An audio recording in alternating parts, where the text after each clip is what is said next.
Hey everybody, this is Scott. This is question or Q&A or shorts with Scott is what I call it. This is number 9. I can't believe it. We've already got 9 of these.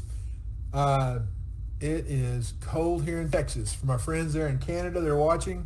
I know it's colder there, but today, right now, it is like 13 degrees and a 0 chill factor. And for us, that's a little too cold. Okay, let me go ahead and get into these questions real quick because the first 2 questions are going to be from actually one of my best friends, Tracy, sent me these two questions, and I know he's on here. How you doing, Tracy? It's actually pretty cool. Is on the temple. We have right now we have the Temple Mount project, which in Israel they're trying to get the temple rebuilt. Okay, the money has already been spent or already accumulated. They already have the building materials. They've already got the training. They already have the altar. They already have the heifers, the red heifers, as you saw. But the thing is, they can't. If the Ark of the Covenant, which I believe they already know where the Ark of the Covenant is, but you can't bring it out unless you have a temple to put it in. Okay, and even my rabbi says that also. And he says, well, it doesn't do any good to bring bring it out unless there's a place to put it. So the first 2 questions are going to be according to that. It says, who built the first temple? Who built the first temple? And like I said, the first 2 questions are from Tracy. And we're talking about in 1 Kings chapter 5 and 6. 1 Kings chapter 5 and 6. This is where David got the materials ready for the temple, but he was not allowed to build it because God said, I'm not going to let you build it because you're a man of blood. In other words, God told him to go out and kill a lot of people, and he did, but God said, okay, but I'm not going to let you build it because you've got too much blood on your hands. So therefore he said, but your son will.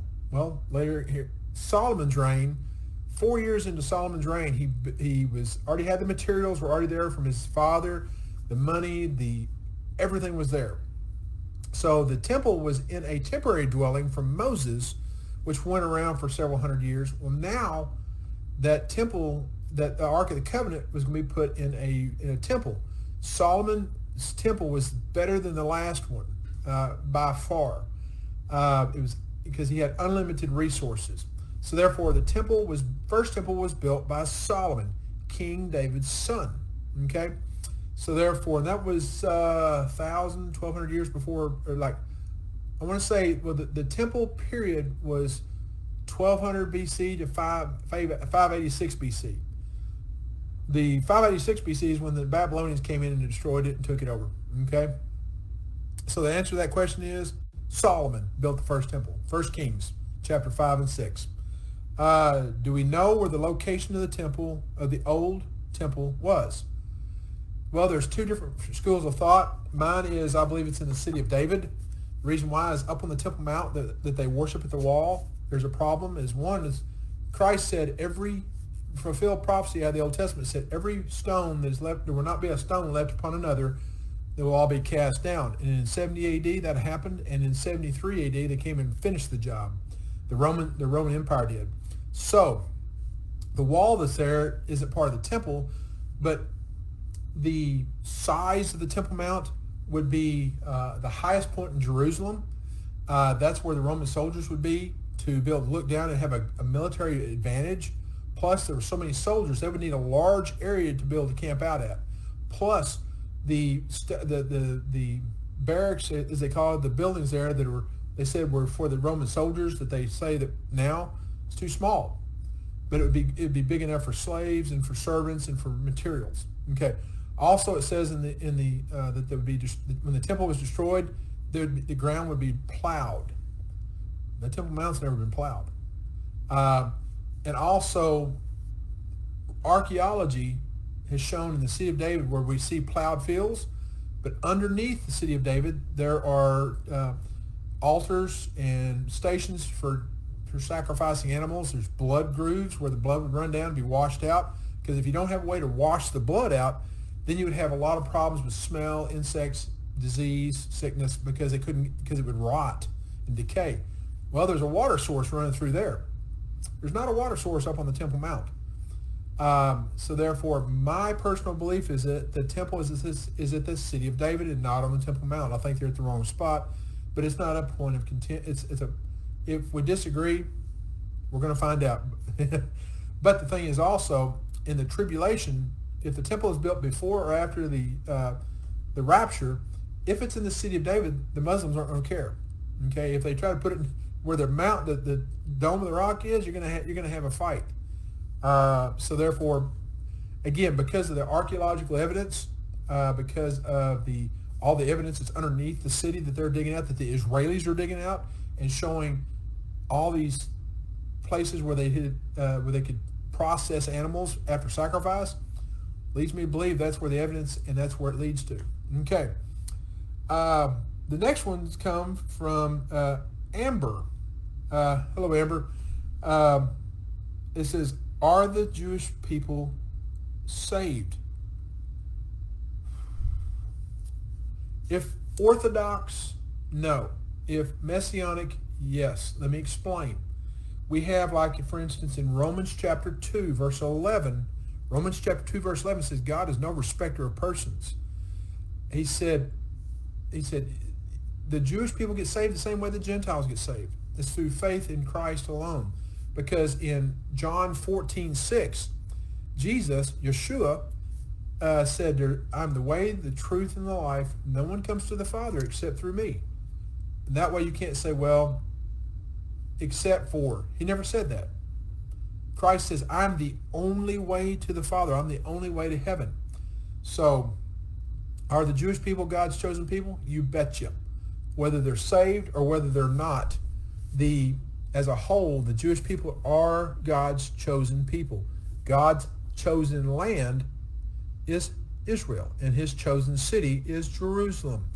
And that goes through to the end of chapter 22 in Revelation. Okay? So therefore, if someone is a devout Jew, loves God the Father, and is looking forward to the Messiah, but they don't embrace the Messiah that came, then no, they're not saved because their sins aren't forgiven. You can't have enough sacrifices or be good enough to go to heaven. The only way to heaven is through Yeshua, through the blood that was shed on the cross. And they say, well, how come they don't know this? Well, in Torah, the Talmud, the Tanakh, which is what we call the Old Testament, it talks about in Daniel, it talks about in different places throughout Scripture, in Isaiah, in Ezekiel. It talks about when the Messiah would show up. In Daniel specifically, Daniel 9:24 and 25 talks about how the temple would be rebuilt, the city would be rebuilt, which was done by Nehemiah and Ezra. And then it says the Messiah would come in, would appear. And that was 483 years. The time given was 483 years after the signing or the decree went out to rebuild the city of Jerusalem by Nehemiah and Ezra. He said 483 years from that time. Well, you can do the math and look at, from Cyrus, you can look at when that was sent out to rebuild them and go 483 years in the future, and there's Christ.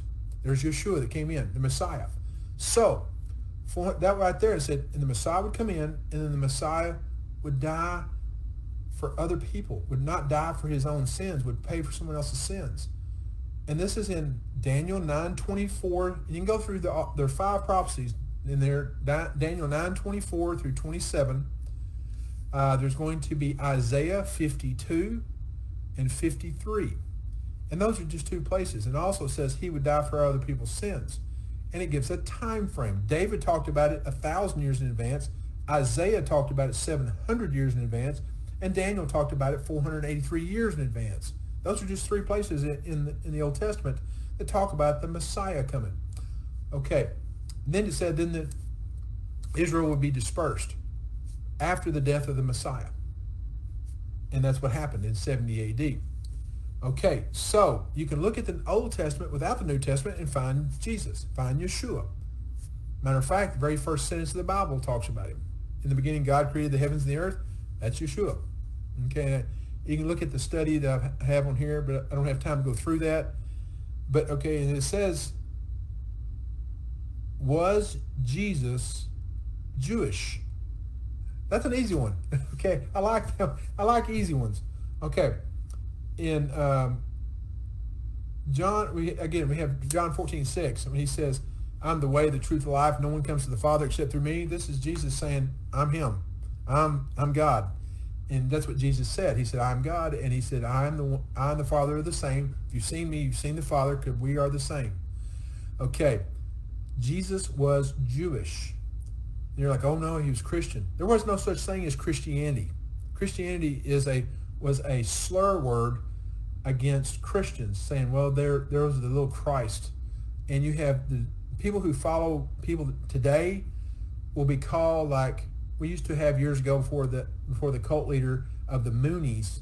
They called it, the people who followed that Reverend Moon, Moonies. Well, it was a despairing remark, but that's how they were identified. Well, Christ is, people are small Christians or Christians. Before we were called that, we were called followers of the way. Christ says, "I'm the way. I'm the only way." Okay. So that's what they started calling us, was followers of the way. Okay. So Jesus was of the tribe of Judah. Jesus fulfilled over 355 prophecies to prove who he was. And he said he was. The apostles said he was. The disciples said he was. Pagans said he was. His enemies said he was claiming to be him. That's why they tried to stone him. And that's why they put him on a cross. Well, he went voluntarily. They just thought they did it. And he, like I say, he's born from the tribe of Judah, the Lion of Judah. And he come from Bethlehem.